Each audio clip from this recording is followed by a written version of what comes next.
आणि आता पाहणार आहोत मुंबईतल्या आणि उपनगरातल्या बातम्या। राज्यातील कानाकोपऱ्यातून मराठा बांधव मुंबईत दाखल।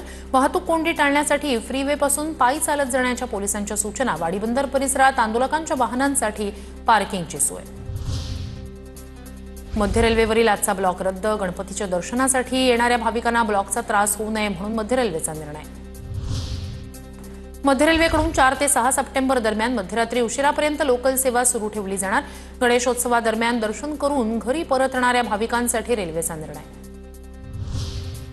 मुंबई ते विजयदुर्ग रोरो सेवेचा मुहूर्त हवामान बदलामुळे टळला। रोरो बोटीच्या चाचण्या घेणं अशक्य होत असल्यानंच सेवा लांबणीवर। वीज पुरवठा खंडित झाल्यानं बस वाहतुकीला फटका। विद्युत बस गाड्यांची चार्जिंग सुविधा ठप्प। टीएमटीच्या 123 पैकी फक्त 17 विद्युत बस गाड्या सेवेत। मुंबईत अनधिकृतपणे प्रवासी वाहतूक करणाऱ्या 57 बाईक टॅक्सींवर परिवहन विभागाची कारवाई। दोषी चालकांकडून 1.5 लाखांचा दंड वसूल।